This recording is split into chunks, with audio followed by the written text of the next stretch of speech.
Ahoy, mateys, and welcome back to... You want to do it? Captain Keaton! Captain Keaton! We had a little Discord pop out, but that's all right. Ladies and gentlemen, welcome back to Captain Keaton, where we talk all things Zelda. And today, we have a very special guest, two-time appearer, here now to talk about Link to the Past. Welcome back, Alex of TurboZone! Yeah! Hey everyone, BioPhoenix here. I'm just kidding. I did that same joke last time. You did. Could trick everybody again. They won't know who I am. It's BioPhoenix's third appearance now. Soon to be fourth. Every time I appear, just check one down for BioPhoenix. There we go. Excellent. Well, I do want to just give a little context for those of you who may be new to the channel. Here on Captain Keaton, we get perspective to give perspective. I like to hear other people's perspectives on what it was like either growing up or playing Zelda games at any point in their lives. And I think we got a cool community here going. Alex has been here to share his perspectives on Zelda 2, The Adventure of Link, where he stood up as a staunch advocate of it. And he's back here today to talk about his first Zelda game, A Link to the Past. That's right? That was your first Zelda game? My first Zelda game was Spirit Tracks. Yeah, I was Link to the Past. Just in retrospect, how did you enjoy the Adventure of Link interview that we did? Oh, it was great. I was happy with it. I sounded smart at some points. I sounded dumb at some points, and that's just the nature of the internet. Oh, sure. Yeah, I know it. I know what that's like. You know, it's you do like an hour-long interview, and then I the other day I was like saying things by the end. I was like, do I agree with you know what I'm saying here? Hope so. And then sometimes I just overthink it. You sounded great. I loved it. Thanks. And that's why you're back here today. Hopefully I do as good today. If not better. We'll find out. Subscribe to Alex of TurboZone. Yeah. Can you tell the viewers what's going on over there? Sure. I do video game videos about video games. Mainly I talk about Sega, Atari, Nintendo, PlayStation, Xbox, Steam Deck, whatever. That's kind of a free-form channel. I have certain video formats like the Filthy Black Table, 5 Cheap Games, my podcast, the Hey Geeks and Gamers podcast, and a few other video types that I kind of cycle through to give fresh perspectives on video games. And I have some new podcasts coming out soon. I'm working on another 5 Cheap Games episode, and some more editorials where I just kind of give my thoughts on some topics. So, yeah, that's what I got going over here at TurboZone. If that sounds good to you, subscribe. If not, subscribe, please. I need to feed my family. There we go. Feed all the Turbo children. Please, we're hungry. We have turbo babies. They're not regular babies, folks. They eat super quick. They're never fed. They're always hungry. Oh, man. Beautiful. Also, you can check out my collection video over on his channel. I hijacked it for a day. I took his table and I made it brown. Yeah, maybe that's, you know what? Maybe that's why it hasn't hit that goal yet. You know, usually my Filthy Black Table videos shoot up and that one hasn't. I think it's the color of the table. I think you disrespected the color of the table. It needs to be darker. Yeah. And of course, I am also part of the Button Mappers podcast. So if you like podcasts, go check out the Button Mappers. I am there. Yeah. Junkie July. Junkie July. You're ready to hear about some junk, which does not pertain to this interview at all. This is the antithesis. Nobody will be talking about Link to the Past over there. Yeah, that's true. I will also be joined by my cat Ashton in the stock footage, so those of you at home can enjoy my cat. Aww, kitty cat. Right now he's here on the floor, which Alex can't see, but he is present in more ways than one. I just like to think that like somebody doesn't know that that's stock footage, and they're like, "Why isn't he talking about the cat?" I should, yeah, maybe I shouldn't. I should just have not referenced him. You know, can I It's just me like talking like oblivious to the fact that there's a cat in the footage. Well, when I clip this video for the retrospective and whatever my montage is going to be, he's going to be plastered all over it out of context. That'll be the shine for the cat. All right. Well, let's go back in time to the past, some might say. I want to go back to your past. What was your first exposure to The Legend of Zelda: A Link to the Past? If I could turn back time, if I could find a way, it's Cher. And if I could turn back time, I would go back to my childhood, where last time we did the interview, I talked about my history with Zelda as a whole. So if you want to know about that, go over there. But this time we'll just talk about Link to the Past. Whenever I was a child, I had a neighbor. I was I don't know how, I was very young, and she was like 15, 16, and she used to babysit me sometimes and stuff. I would go over there and play Super Nintendo with her a lot. And she had a couple games for her Super Nintendo, Donkey Kong Country, which is my favorite game of all time, and Mario World. So I'd go over and play with her a lot. And one fateful day, I guess she just got old enough, teenage girl got old enough where she didn't care about that stuff anymore. She just decided to give me her Super Nintendo. Wow. And so I got that with DK Country and Mario World, which are two games I still own those cartridges for now.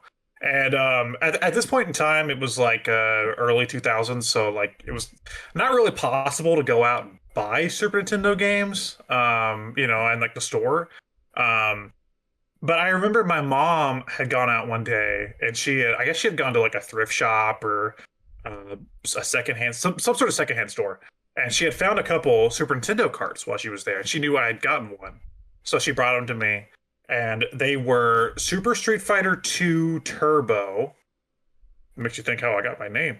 And also A Link to the Past. She brought me those two games, cartridge only, and I still have the Link to the Past cartridge, that same cartridge. And she brought it to me. I knew what Zelda was because I had seen Ocarina previously. I hadn't really played it, but I had seen it. I knew what Zelda was. But this is my first exposure to like 2D Zelda, classic Zelda. And I remember popping it into my Super Nintendo that had only been playing Mario World and DK Country, two platformers, popping it in and seeing the opening animation for the first time of the Triforces go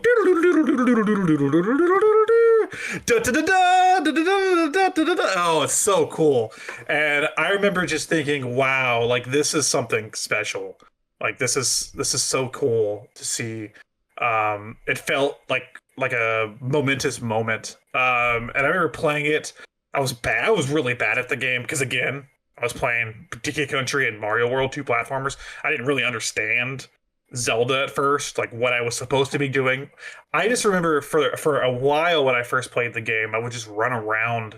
Like I would do the opening part where like your uncle or whoever the hell he is like, get up, Link, you gotta go. And so you get up and Zelda's calling for you, and you get up and you have to make your way to the castle. I think I eventually did figure out where to go, but I remember just kind of adventuring around and being like, I could really just go anywhere, can't I? I could really just walk over here or walk over here. And like it was all stormy and stuff. And then I did finally find my way through like that secret passage, into the castle. And I was like, whoa, I just kind of felt like I like discovered something on my own.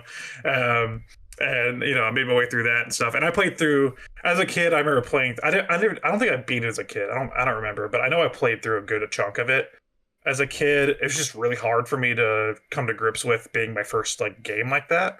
But I remember it just being really, really impressionable game at the time. Yeah, I mean, it is such a striking game visually and technically for the Super Nintendo. Like even those opening, like you said, the animation, but also the effects of the rain as you're coming outside combined with the music. And Mario World's got great music. Donkey Kong Country, of course, has phenomenal music. Almost like this game is combining the best of both in some senses. And I think there's like something about playing Zelda as a kid where like you're almost not supposed to know what to do. Like not only are you like learning like, you know, the game and how to progress in it, but you're learning what a game is. And this is so different compared to like the games you mentioned where it's very straightforward, A to B, Donkey Kong Country, 2D platformer. This ain't it, you know, and I had a very similar experience with my first Zelda game. So it's interesting to hear. Yeah, you know, and it's just it gave you a real sense of video games could be anything. Like that's sort of the sense I got, you know, because even at the time, other games I was playing, like games for the N64. Again, I didn't play Ocarina, so games for the N64 and stuff, they were all like platformers. You know, I played like some 3D platformers and stuff, but they all still kind of felt like, you know, you would talk to somebody in Banjo and they'd be like, "Hey, can you go do this for me? Can you find the thing on the top of the mountain?" But you know, it didn't really have that for this game. It felt like the game could be anything. It felt like the adventure was real when you're starting playing this game. And especially as my first full-fledged Zelda game, outside of running the horse around in Ocarina for a minute when my cousin peed, my first real Zelda game, it felt like the adventure was real. Do you have any specific memories besides some of the opening parts of the game that stood out to you from your childhood? That first dungeon, finally doing it. Because again, I wasn't familiar with this type of game at all.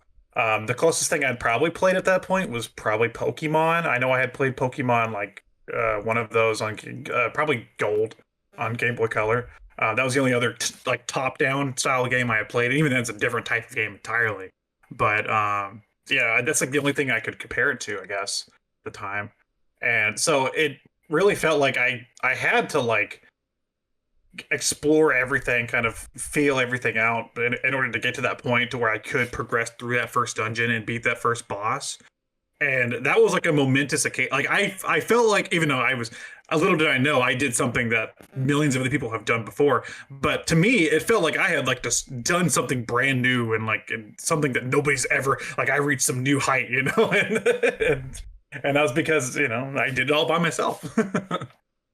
Sure, and as a kid, that first dungeon even it's gotta be super impressionable. Like even, you know, the final boss section in there, like stepping on switches in order to make, you know, doors open.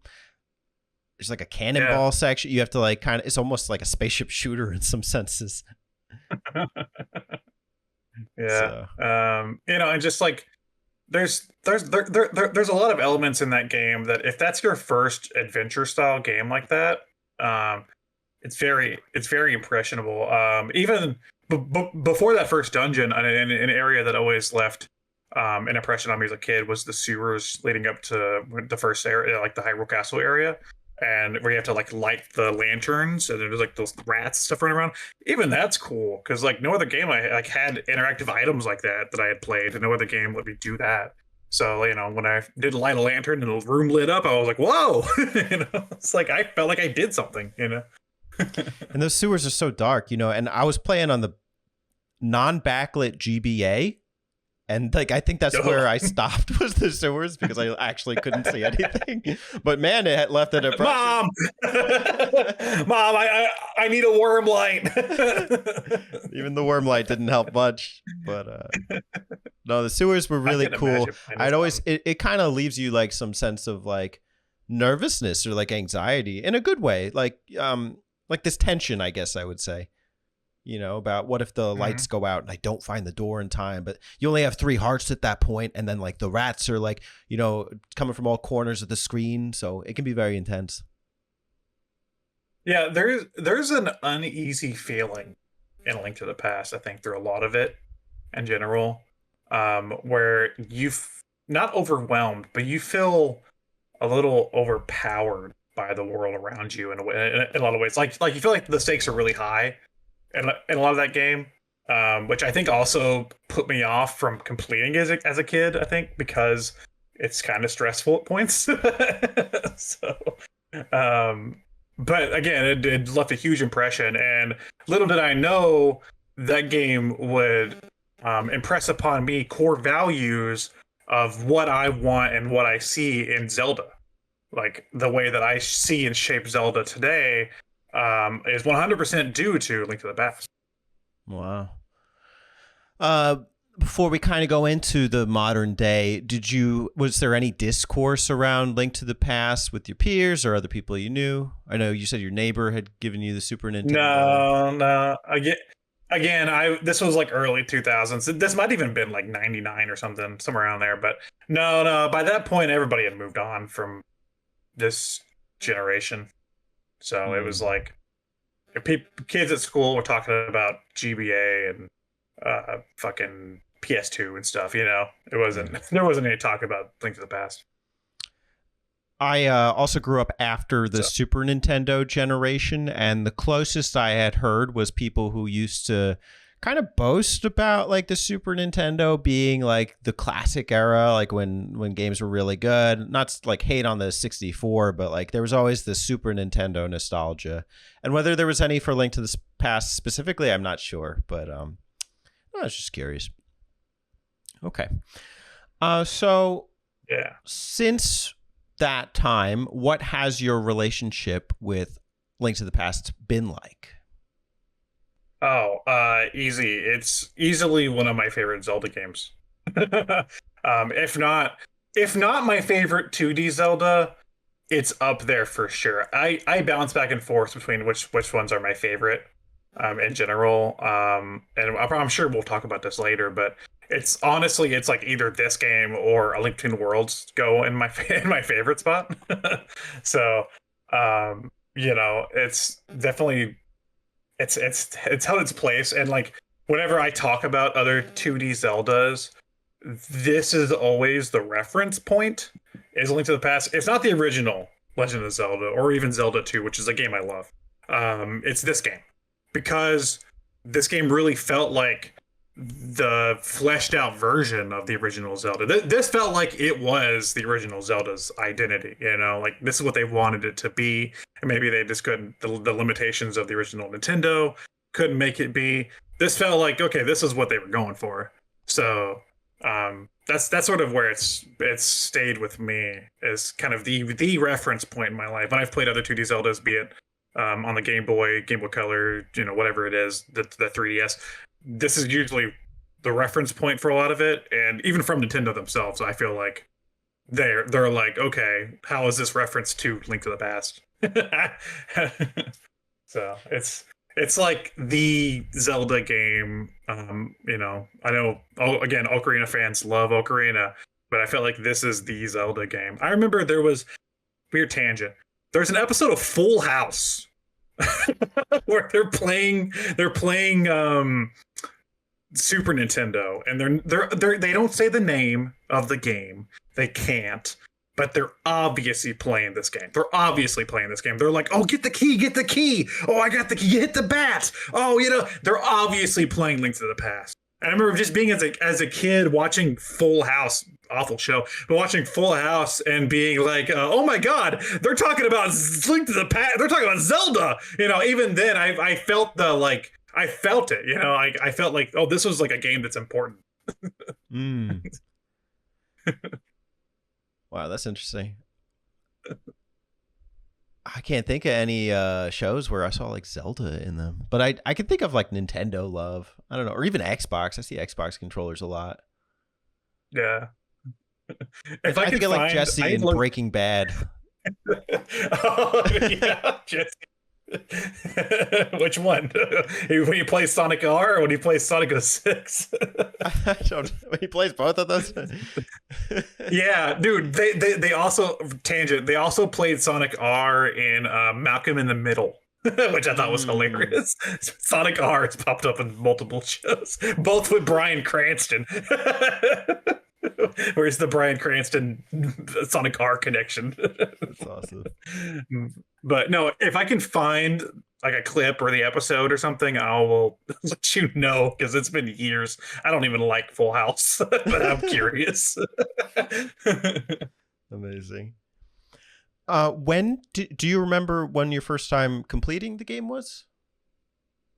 Yeah, I was about a teenager. I was a little older. By this point, I had friends that were into Zelda. More specifically, the friend that I played Zelda 2 with. He had actually beaten Link to the Past as a kid, and I remember talking to him, and he was like, "Oh, you never beat it?" And I was like, "No, I sucked at it." And he was like, "Oh man, so we actually played through it." And it was interesting playing with him because he grew up with a Super Nintendo, but had no knowledge of the N64. And I was kind of vice versa. I grew up with like my Super Nintendo and like those 4 games or whatever I had. I had a few other stragglers, but I didn't play a lot of Super Nintendo beyond that at that time. But I grew up with the 64, so it was kind of like vice versa. Like he knew all about the Super Nintendo, I knew all about the 64. So it was kind of like swapping knowledge. And yeah, he was like, "You never beat it," so he actually played through it with me and helped me get through like some of the ending areas and stuff that I definitely would not have been able to figure out or do as a kid. So I was just like stupid kid trying to play this game. Used to platformers, Do you have any particular memories from that experience? No, it's I'm getting old, man. Yeah. I know I did it and I remember playing it with him, but like no, not really. Um I think any of the memories I have of the game from then have been overridden by the more recent times I played it. But I do remember playing it with him, and I do remember. Um, I think he did the final battle, but I just remember like watching. He had this little. Like in his bedroom, he had a bigger TV where he had like his, I think at the time, a GameCube set up and stuff because it was, what was relevant. And then he had a tinier TV that had just the Super Nintendo plugged up, and that's where he played it. So I remember just watching, like, playing it and also watching him play on this tiny ass little fucking TV. Like, hell yeah. When's the last time that you played it? I like fully played it In general, or both. okay. I played it in like preparation for this. I just played around on my 3DS and stuff. I didn't really beat it, but I was just kind of getting a feel for it again and stuff. The last time I fully beat it was for the button mappers back in like 2022. We did Zelda month, did Link to the Past. So yeah, that was my last time actually fully completing the game. I mean, it's a game that I'd probably like to play more, but I don't for some reason. I just don't go back to it as much as I would like to.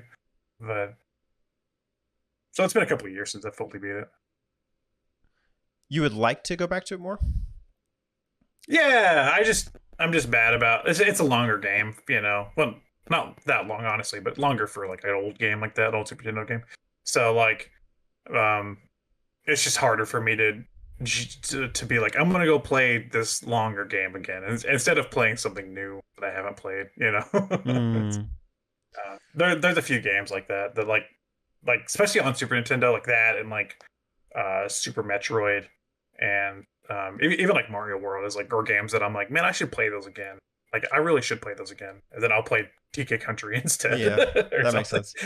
DK Country is like what, an hour, 2 hours? Sonic is like what, an hour, 2 hours? 45 minutes. Yeah. DK Country, I can do it in like 45 minutes. I am short as hell.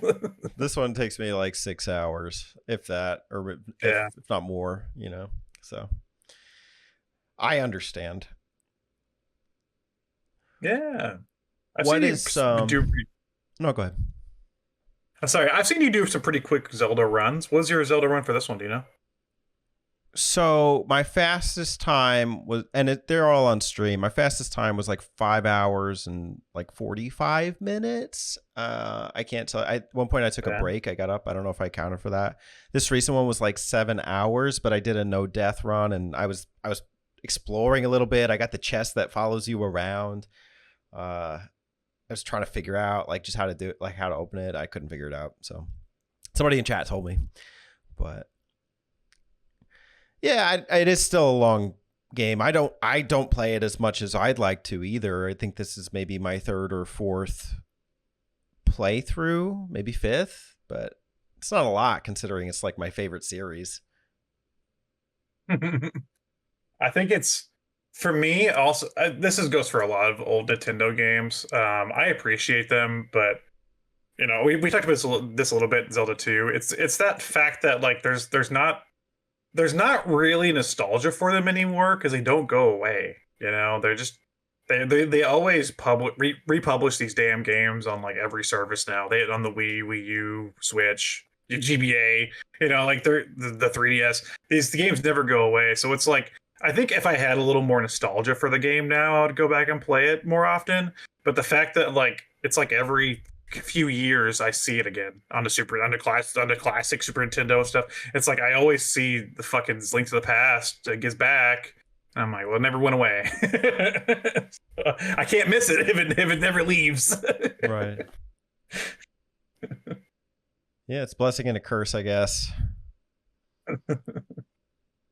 So, what are your opinions on Link to the Past now?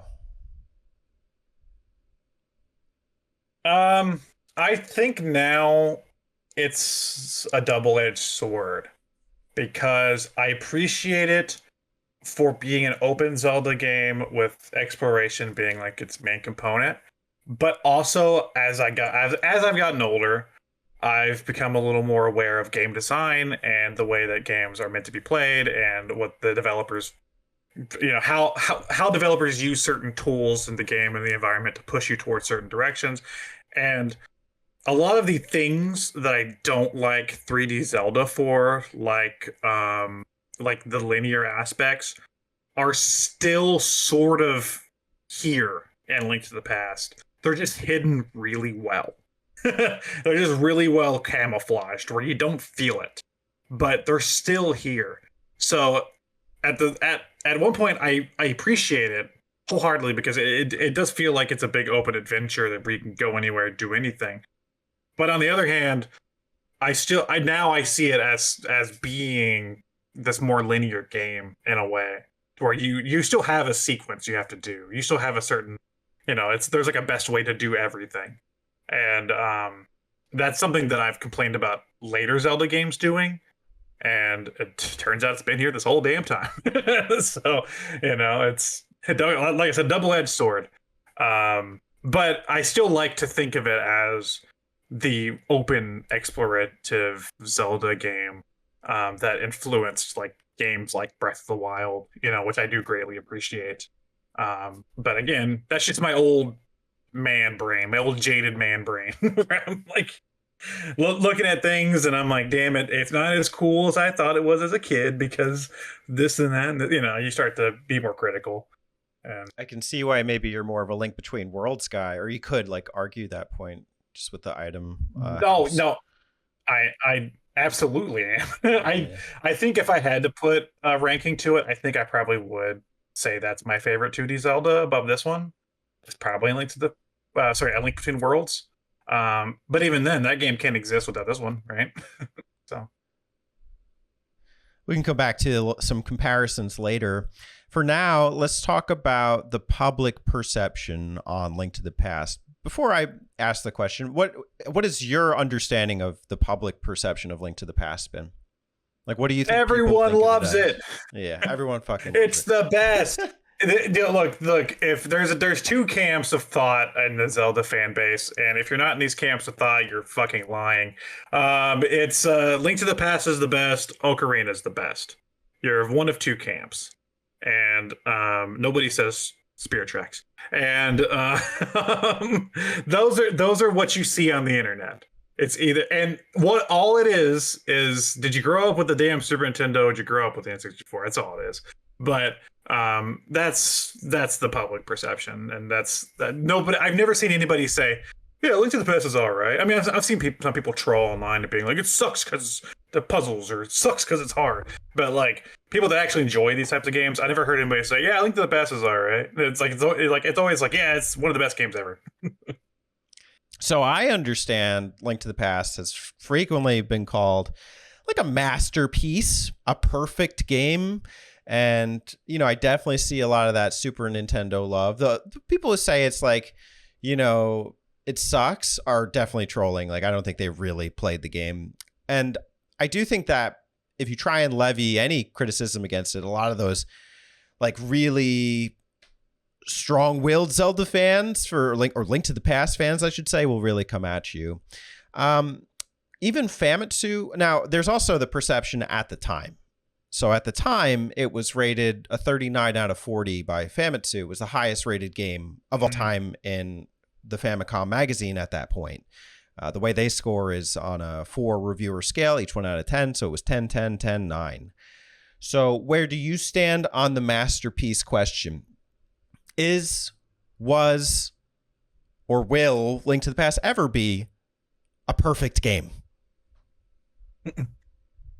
No.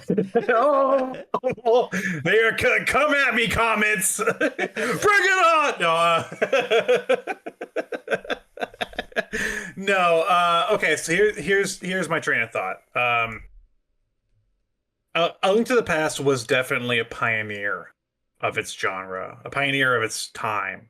It is definitely one of the most important games of its series and of its generation. But just like every other game in existence, we are blinded by nostalgia. And at the time, yes, it was rated very highly. Ratings from when a game's released and like the way it holds up today, it's hard to like look at a rating from whatever. What year is this? 95 or something? 91. Oh, that was way off. 95. That's like 64. 91. Yeah. So like looking at a rating from 91 and thinking of the way the games were back then and the way we see games in 1991 and the way we see games in 2024. Can I look at that same rating and apply it to myself today? No, because I don't live in that same ecosystem and environment. I understand the importance of the game, and I understand that it is a very influential game, and it is great. I do love it. But objectively, looking back from a place where now we have games that have, I wouldn't say it's taken a step beyond this game, but have definitely grown from this game in certain ways, it's easy to look back and say, well, the game was important because it pioneered this and this, but I can obviously go back and also say, well, the game could have also done this better. The game could have also done this better. It's easy to nitpick. And also, is it a masterpiece? No. Is it beloved and should it be beloved? Yes, absolutely. But I feel that way about a lot of older games. So let me probe it into that a little bit more. What games do you think have taken from Link to the Past and improved? I'll start with that.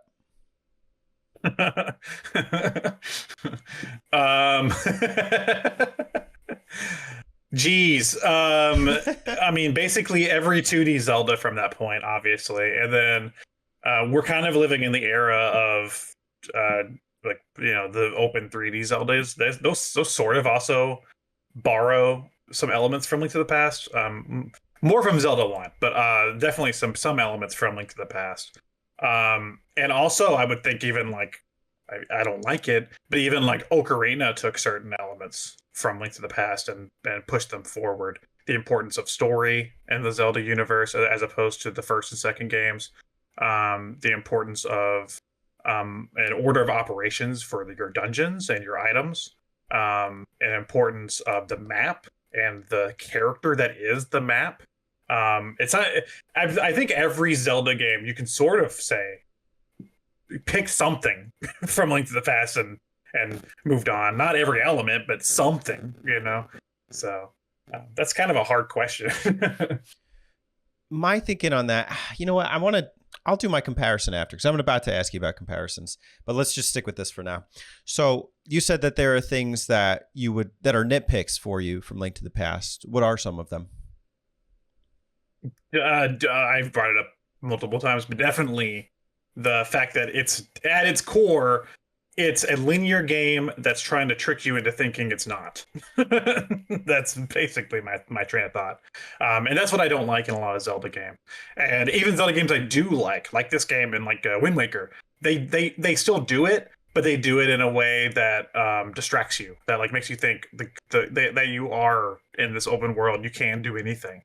But yeah, that's definitely an element of Zelda I don't like as much. And it's this is where it is. It's still here. And as a kid, I didn't think it was there. Now I think it's there.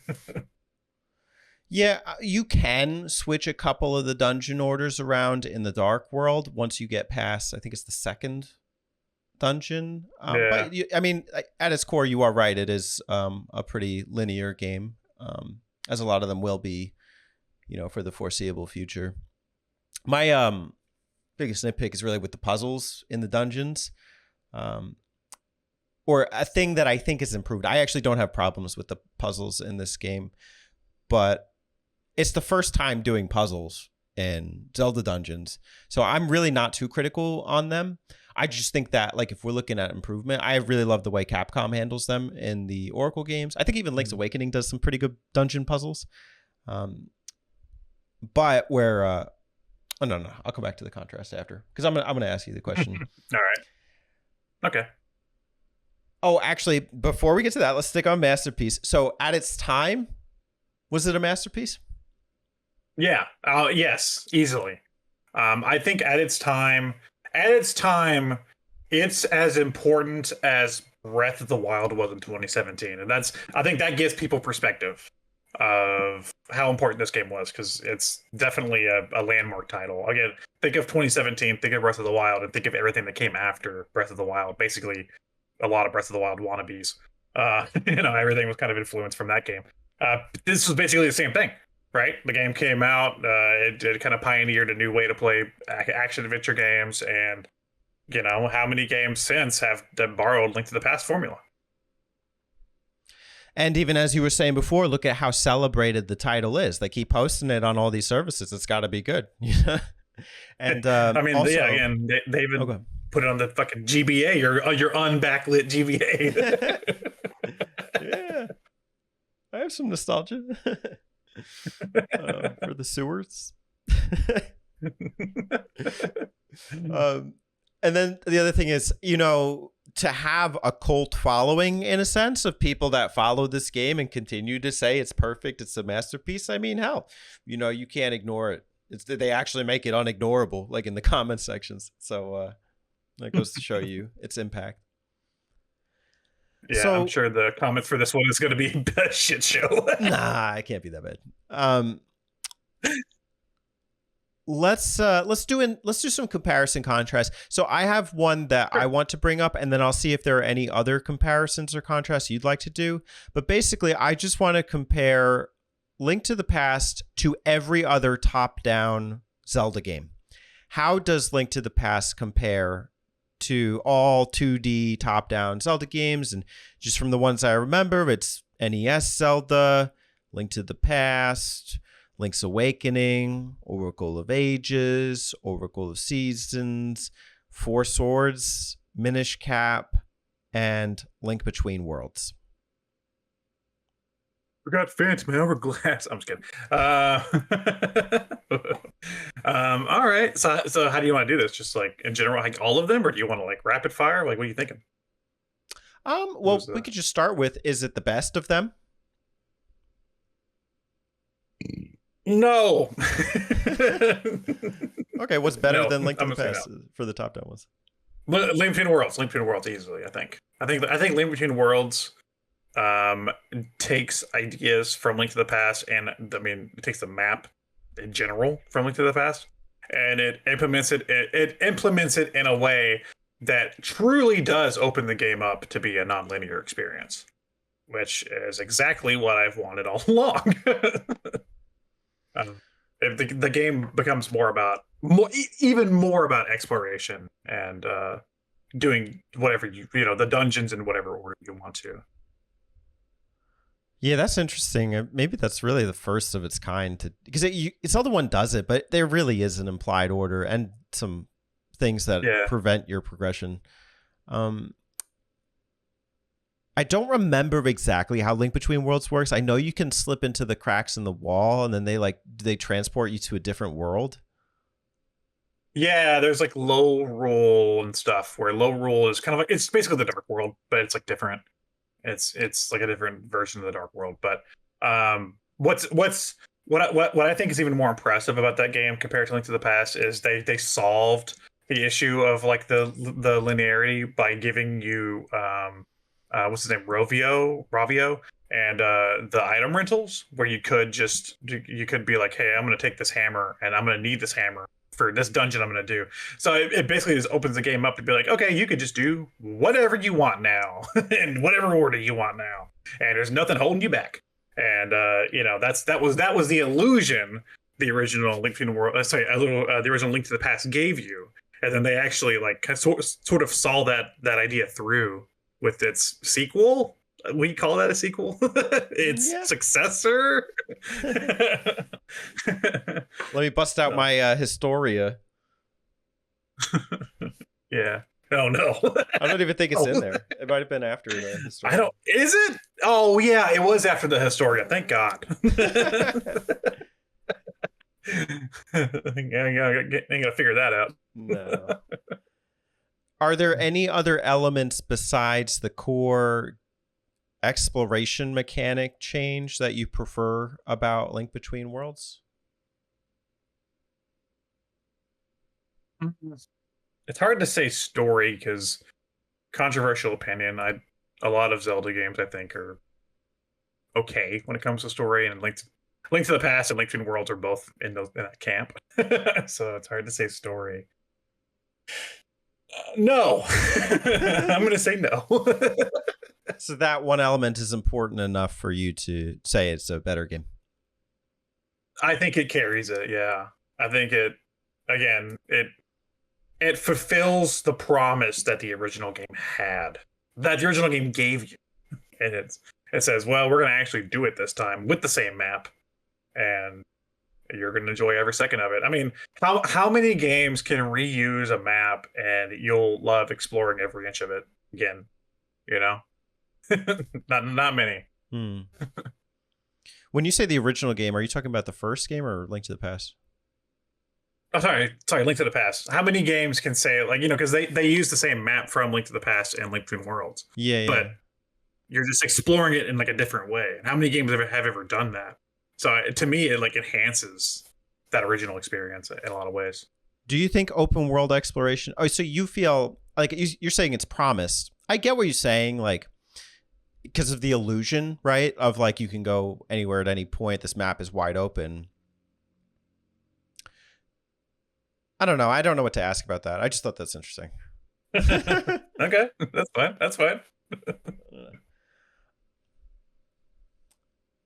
Yeah, I don't know. I need to replay Link Between Worlds. I played Link to the Past 4-5 times now. Link Between Worlds was only the one playthrough, so I'm curious to see where I stand on that. I don't have a firm answer at this time, but right now it's Link to the Past. Link between the past and the present, the worlds. Link between the worlds and the past and the future. Link to the future. That's Link's in the DeLorean. He's going to the very light world. He's going to the white world. Link has to go back to the 1950s and make sure his parents have sex so he exists. Yeah. That's where he plays his uncle. Yeah, that's where he plays Johnny Be Good, right? At the dance or whatever. Yeah. Go, Johnny, go, go, go. Or whatever the hell is Johnny Be Good. Are there any other top-down Zelda games you think are better than Link to the Past? Good question, because a lot of them are handheld. There wasn't really any. Were there any console? No. Right? Unless you're counting the NES Zelda. Unless you're counting Four Swords Adventure. I named it. It's there. I've never played it. I've never put any time into that game, so I can't speak on it. Let's just go through them here. Technically, Link's Awakening happened after, right? Came out after, so no. It's a good game, but no. Strictly because of the limitations of the Game Boy for that one. It does have the remake, though.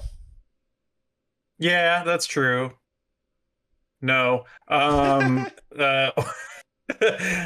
Oracle of Ages and Seasons, I think, does give it a run for its money. But I don't know. The scope maybe is just also smaller as well. And I just played Minish Cap, and no, I actively disliked many elements of Minish Cap, but I don't think I actively dislike anything in Link to the Past. So no, um, so no. Okay, second place ain't bad. And I think with the Oracle games, well, I do really like them. Those are probably as linear as they get. That's I think it's straight 1, 2, Yeah. 3, 4, 5, 6, 7, 8 as far as dungeons. So I understand that. Now, are there any? And there's nothing wrong with that. No, it's just to each their There's own. nothing wrong with that. Yeah, Right. it's like if that's what those games set out to do, so it's kind of unfair to me to be like, well, they're linear, so they're worse. Like, no, like that's what they are. So Yeah, you can have your preferences. That's fine. yeah. Are there any other comparisons that you think are worth making for Link to the Past? Could be in the Zelda series or outside of. There is, but I have to walk on eggshells. It's Ocarina of Time, I think, is the other comparison to make to Link to the Past. Okay. I think they both promise a lot of the same ideas, presented in different ways. The idea of the first big narrative in a Zelda game, the idea of puzzle-oriented dungeons, an open map to explore, which is actually linear, but it gives you the illusion of being an open world. A lot of the elements of Link to the Past were sort of just, to me, they were sort of just pushed over into 3D with Ocarina. And again, I don't really like Ocarina, but I can say that they do share similar elements to me. So Okay. What makes you prefer Link to the Past to Ocarina?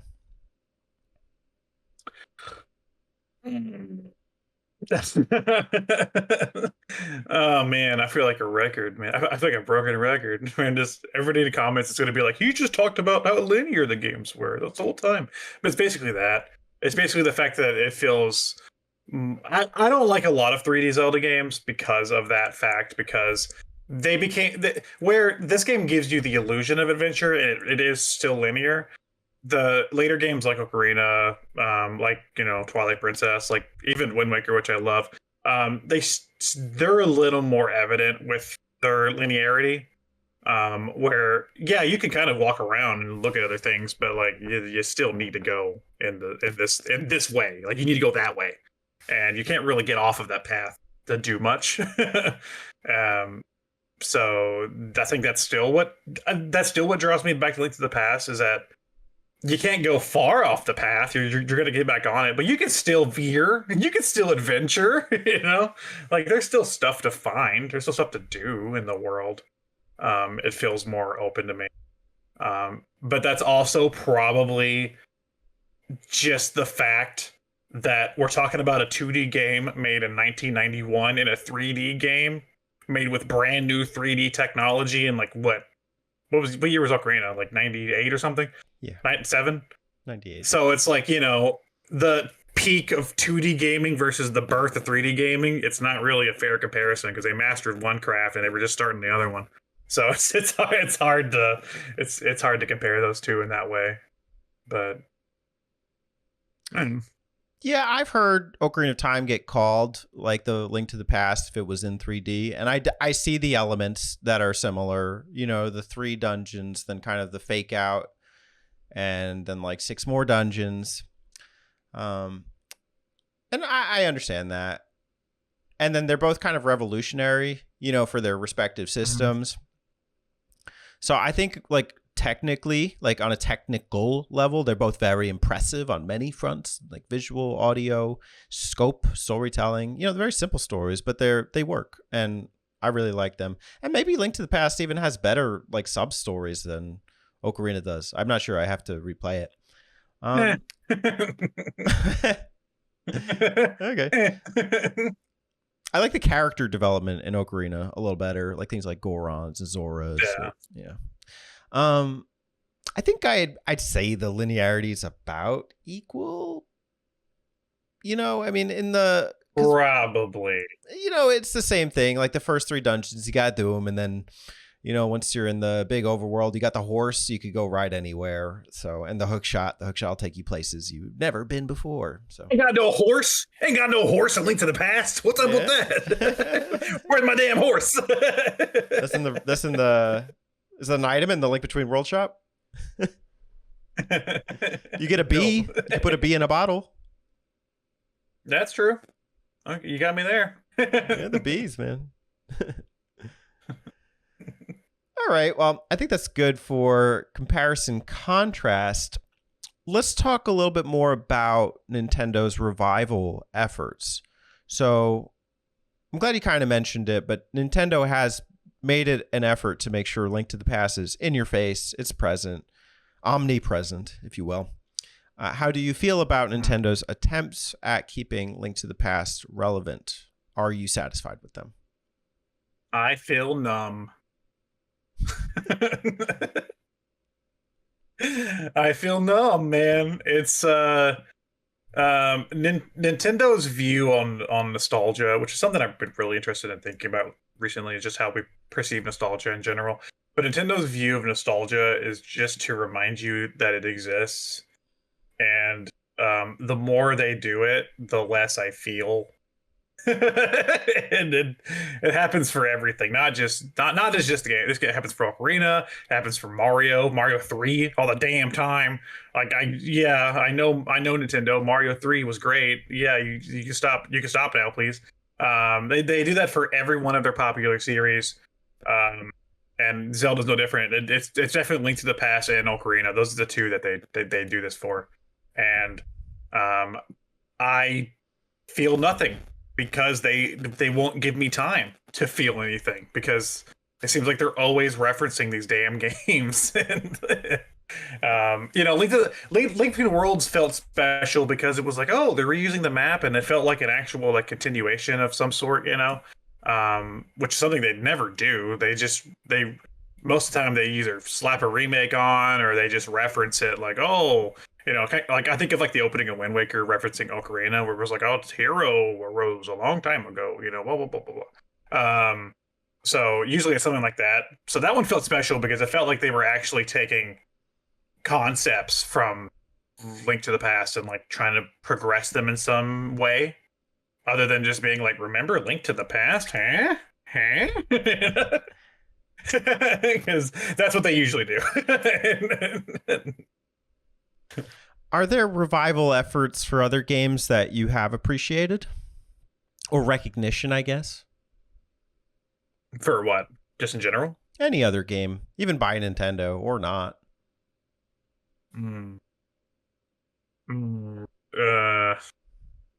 I mean, that's again, it all plays into your perception of nostalgia. I mean, I'm a big Resident Evil fan, so obviously they do the same damn thing.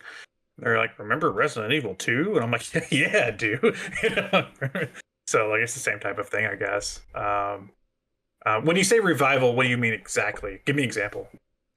Sure. Well, I just mean their attempts at keeping this game in the... Alive? Yeah, alive. Recognized. The contrast or the antithesis to that is like Zelda 2. Like, sure, it's on services, I guess, and yeah, you can download it, but like, really, like, there is no reference to Zelda 2 aside from a couple, like, throwbacks, I guess, whereas this basically is the template for all 2D Zeldas going forward. And yeah, it's available on every service, I agree, but they did even warrant its own sequel. Yeah, that's true. There has to be like a nice middle ground, right? Because I have the opposite issue with Zelda 2, besides the fact that it's on every service and stuff, is the fact that, yeah, they almost seem ashamed of it in a way. They're like, oh, well, that's not Zelda. Get that out of here, And this is the opposite. This is Zelda. And when it comes to, I think it's just part of a lot of Japanese culture too, right? It's important, like legacy is important. So I can't fault them on it because people do call it a masterpiece. and they want to keep it relevant, and they want, to remember this, like the 39 out of 40 game that they made, and it's fresh, keep it fresh in people's mind. But also at the same time, you have to ask how many times they have to remind you, before you get it. And again, it's what I call the Mario 3 problem. I get it. Yeah, Like even whenever most you're playing a recently. Mario game. Oh, go ahead. Sorry, go ahead. Oh, sorry. I was gonna say, whenever you're playing like a Mario game now, and like at one point it was exciting whenever you're playing a Mario game and it's like, oh look, the Tanuki, and you're like, oh cool. Now when I'm playing Mario and it's like, oh look, the Tanuki, and I'm like, it's been in the last 40 games I've seen it. So I get it. Catsuit's a little more exciting now. Meow. By virtue of the Tanuki.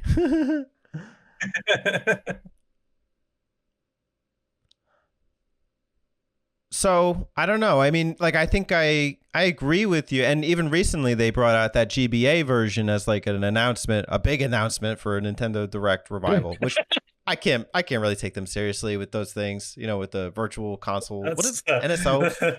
Dude, they just put Donkey Kong Jr. math on there, so I'll take GBA Link to the Past. Thank you. Yeah, I don't know. Maybe it's just fated to just continually just be there. I don't know. That's what it is. I appreciate that I can play it. We're gonna see that same syndrome moving forward, because we see it for Link to the Past, we see it for Ocarina. We don't really see it for a lot of other ones. Beyond that, Wind Waker a little bit, in like art style. Sometimes they'll use that style again, but it's very rare. But I think we're going to see it again with Breath of the Wild. I think we're going to see this same syndrome happen, where come 10 years, 15 years, going to be like, remember Breath of the Wild? Huh? Remember that game you liked? Remember that important game you liked? That 39 out of 40 game? And, we're all going to be like, yes, Nintendo, we know. Yes, Nintendo, we get it. Okay, Daddy Nintendo. Okay, Daddy Nintendo. That's fine. You can tell me the story about Link and Breath of the Wild one more time. Here comes the airplane. Okay. The hang glider.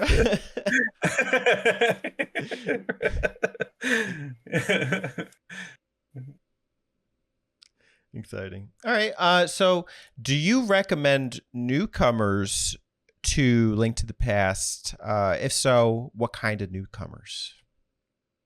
I recommend it to anybody interested in Legend of Zelda. If you've never played Legend of Zelda and you're somehow on this channel, hi, subscribe. Hey. But also, hey, Zelda's an important and great series, and I know that GameStop employee is trying to sell you a copy of Tears of the Kingdom. Don't buy it. You should probably play Link to the Past. But with the caveat, go in raw. Don't, you know what? If you're listening to this, you've already been tainted. Don't listen to anybody's opinions or thoughts, or don't even use a guide unless you really need to. Just go in raw, man. Just go in raw and experience the game for all of its innovative glory. And, I think you could easily appreciate it. I think anybody could still easily appreciate that game. Definitely. Yep. There's a lot of great things about it, and there's a reason it's still hailed as one of the greats. Yeah, I think if you listen to people online chatter about how it's one of the best games of all time, it's gonna put too much expectation on you with the game. You're gonna be disappointed, because games from 1991 are not games from 2024. So again, just stay away from the online discourse and just experience it as authentically as you can. For sure. Okay, with that, any final thoughts? A Link to the Past may be one of the best Zelda games of all time, but it's not better than Donkey Kong Country. Come at me. Come at me, everybody in the comments. Donkey Kong Country is the best Super Nintendo game. just piss them all off. Well, we already came this far, you know. So no, man, they're gonna have an uprising. They're gonna come for me.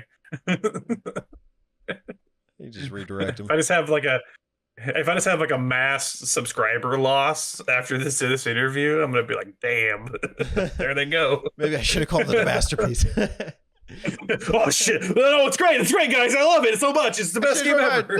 It's the best I mean, game ever. okay, you know, closing thoughts. I do love it. It is important to me, and it is a game that I can see the importance of, and I really appreciate it. But it's also a game that I like to do this with a lot of games that are hailed as masterpieces. I like to, you know, if you're going to call something a masterpiece, I am going to hold it under a microscope, and I am going to ask, really?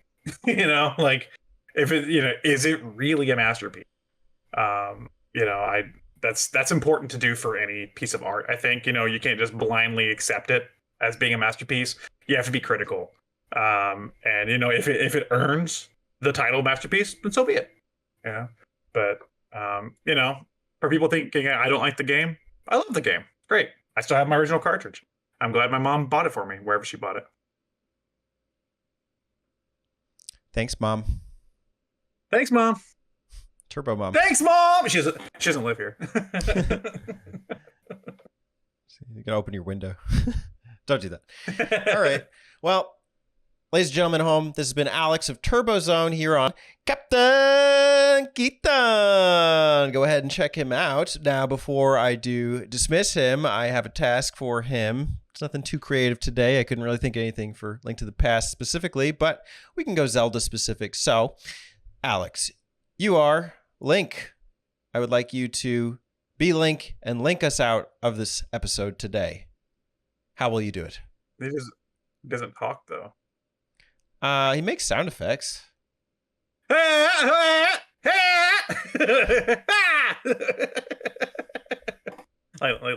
that? Yeah, like that. I mean, that's all I got. Well, there. What does that translate to? Subscribe to Captain. Sorry, hold on. Subscribe to Captain Keaton. I almost said Cat and Keaton, which is the cat on the screen. Subscribe to Captain Keaton if you enjoy Zelda content and you want to hear other people's opinions and thoughts on Zelda games. And also subscribe if you disagreed with my opinion. That'll really show me. All right, you heard it here first, folks. Alex of Turbozone. Turbozone. I'm starting doing mine like yours, like Captain Keaton. Turbozone. I don't it translate. Awesome.